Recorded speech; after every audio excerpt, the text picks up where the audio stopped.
Hey yo, Lil Man, what's going on, everyone? Nick here from Lil Man YGL, back at it again with another video, and this time we have not just an in-face deck profile plus replays, but also a Go format related video, man. But before we even jump into the monstrosity of trying to break card to safe return in Go format, we are at right now 345 subscribers.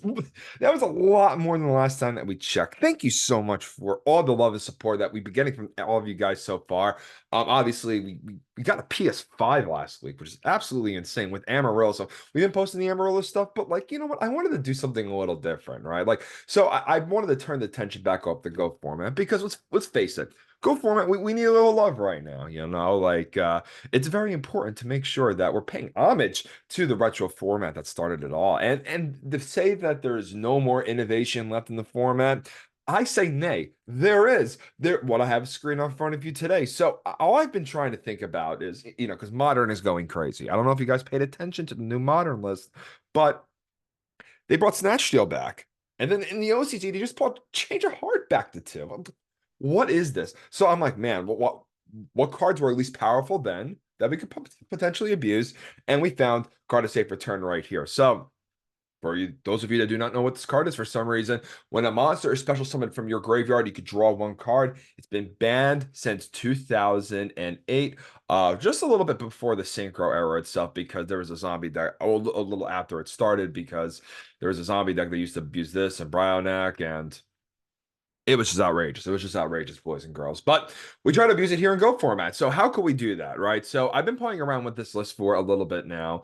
Um, and I've been really liking it. So it's just trying to maximize on the revival cards that are allowed to you or afforded to you in Go format.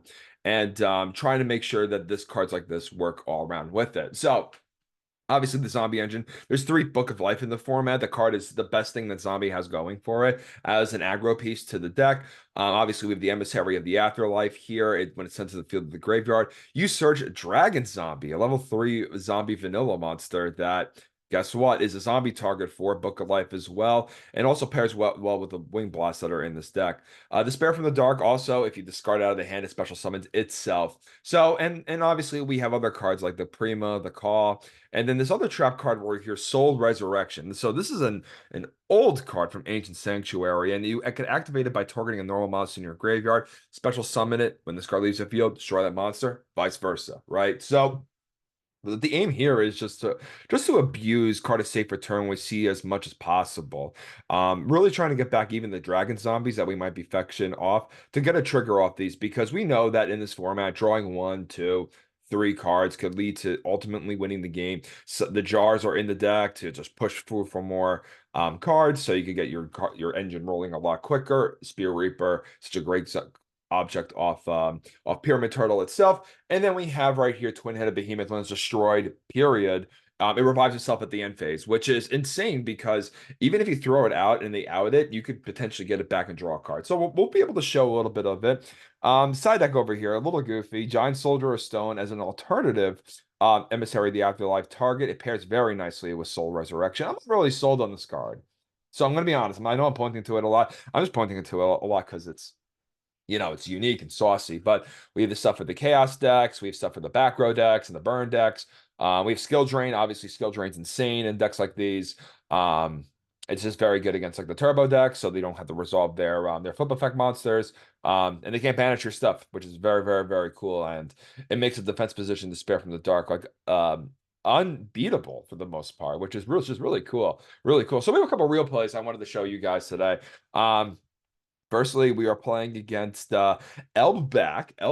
So remember to subscribe. It's the holidays, my goodness. So we open up an emissary full hand, and he's playing like a fire burn deck. So very cool. We just set the forward and pass because we don't want to reveal what we're playing so far. We get the set, hit the graveyard. We get Dragon Zombie from the deck. Set two pass. We Heavy Storm, Chain Wing Blast, putting the card up. We do not lose card advantage at all. Emissary of the Afterlife comes down today again, smacks for 1600 because we're getting some free cards here. And we don't care if you lava goals us because We're getting another Dragon Zombie, boys. We're getting another Dragon Zombie. Absolutely crazy. So we know that we are going to be putting down like the Torrential soon. So we flip card to safe return, Torrential out. We really do clear the board there. That Torrential was so powerful. At the end phase, card to safe return. We get Book of Life Morphing Jar, and then the train is going with the card to safe returns. We try to attack because we don't really care, but we hit run into Mirror Force, which sucks, but you got to do what you got to do. He duos on the end phase, so we chain the wing bush to get most value off it. Cyberjar comes in, and then we're able to flip and get a whole bunch of cards from our deck. Um, and he's playing the ultimate baseball kit.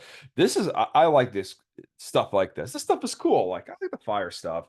Fire stuff needs a little bit more love in this format. At least I thinks, right? And he's playing Judgment of Anubis too. Yo, he's playing some nice, right? But he's boosts all of his dudes. He MST's over. Makes sense. You don't want a card to safe return to continue to get some pluses for you. Usually, once it asks for it draws you more than one card, like you already got the full value off it. Draws Despair from the Dark, Ryokoki to punch over. We knock the Cyber Jar because we have to, and then we set three and pass. He sets I don't even catch that card. It was like I think that like escape card that revives a dude out of your graveyard. Who knows? We're gonna see right now, but and he admits defeat. I guess we're not gonna see it. But that's the cool aggression with the deck is that like you're able to do really cool things with the zombie cards, right? Next match here, and he just quits. So that's fine. I forgot that he quit, but now we have like a real matchup. So I just wanted to show off the little bit of the power of being able to trade very nicely with Emissary of the Afterlife. But now we're moving over to the Warrior deck. So the Warrior matchup here. Obviously, we don't have a target for Soul Resurrection, but it's a revival for a card of safe return. So in a way, we do have that, but we have a bunch of ways of getting to a vanilla. So it's not even like a problem. We go Twin-Headed Behemoth, attack over for 15, activate card of safe return, set the fourth pass. He goes Blade Knight. We want our +1, so we get it back at the end phase. Trigger card is safe return. We draw a card. We draw Despair from the Dark. We're going to keep this card in our hand so we could try to trigger it off a Donzalug or something. Torrential, hit the field. He tries a pre-mat. I think we Mirror Force here.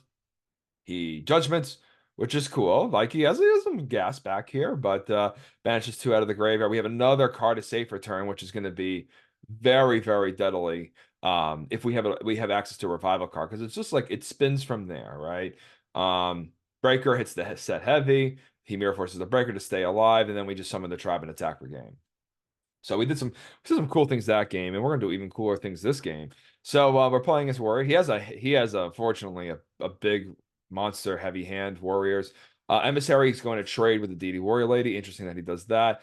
Donzalug, we love seeing Donzalug, and he hits the Ryokoki out of the hand, so it doesn't really do much. We pro storm the guy, 900 rating. We're pro storming the guy. Let's go here. So we get that. We summon the book the Pyramid Turtle, get the Book of Life back. Book of Life gets the card a safe return, bring it back to Ryukoki, and we're able to draw another card. And we didn't really want to draw a card because we want this card to be discarded from the hand. So we ended up just trying to crash the Pyramid Turtle in. Cash for 200, and he hits the tribe. I wanted him to hit the Despair from the Dark because there's going to be plus. But I guess good thing we have another Pyramid Turtle deck, so we're going to try again. We attack over, hit take 200. He discards Despair from the Dark, and when this is discarded by an opponent's card effect, he special summons himself. So we're able to get yet another draw off card of safe return, and then we attack in with everything, and they're able to get a discard right off Spirit Reaper, which is absolutely nuts. And there's just nothing that he could do. It's unfortunate that he drew a bunch of monsters there, but I had a very strong start with being able to mirror force a couple of things, trade favorably with the Afterlife, all that fun stuff. Next match is up against Rainbow, and we actually lose this match because he's playing Machine Reasoning Gate OTK. I don't know. I just played against this guy. I thought it was really cool that he was playing this sort of deck.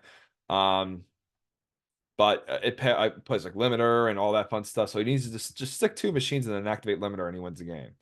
Very nice. So he blowback dragons attack. So we're fine here. Especially he does not have the OTK, but the crazy thing here is that he's able to push through an Emissary of the Afterlife. We grab the Dragon Zombie. He giant Trunades. And he hits reasoning, and I call it wrong. It's Jinzo, and then he limiters, and that's it. What are you gonna do? It's Yu-Gi-Oh! But like, it's a very cool deck, so I wanted to show it off. And then I have all these Book of Lives in my hand, and we set the card. We buffed the card to safe return. We attack. He's going in. He just summons Jinzo. Jinzo doesn't really do a whole ton, but Pyramid Turtle's able to pull out the Ryokoki, which is very nice. But his hand is just like still equally as stacked. I think he sided into the Dimension Fusion stuff. We had a little debacle here of whether Book of Life you could chain call and it fizzles the Book of Life, but it ends up like reviving the guy. So we end up getting a nice little draw off there. And with the other Book of Life, we do have another draw off that as well. Um, Unfortunately, we just don't hit anything. So I ponder here for a bit. I do not have another Ryu Koki in deck because I only play two, obviously. But we could have set the Cyber Jar, which would have halted everything in this hand. Instead of doing what I did here, is tribute summon here just to clear the field. Which in retrospect, I don't think was really worth it. Because I think we could have gotten a lot more value off that. And also, like, he would have been at the point of almost like potentially decking out. So he jars and he's just drawing the gas. Yeah, it was such it costed me the game, I think. Like, but if we had Cyber Jar, we probably would have been able to do a lot more. Um, and then we're gonna show him that he's gonna do the good old like Dimension Fusion, Chaos Monster play, and then swing and attack for game. Happens, right? But that's not the point here or there. The point here is that we wanted to show off the power of card a safe return in Go format. I'm not sold on the Soul Resurrection stuff. It's very cool nonetheless, but wanted to show off this deck that I've been playing with for a little bit because I know that Go format is feeling a little stale, a little here and there, but maybe with some innovation, with some cards that are just so happen to be a 3 that are banned in every other format, maybe a new that could henceforward to the metagame. So please like, comment, and subscribe for more Edison Goat. Retro format, Amaryllis, whatever other related content we're doing. We're doing everything Yu-Gi-Oh related. Happy holidays to you all, and I'll see you all later on. Peace. Have a great day. Stay safe, y'all.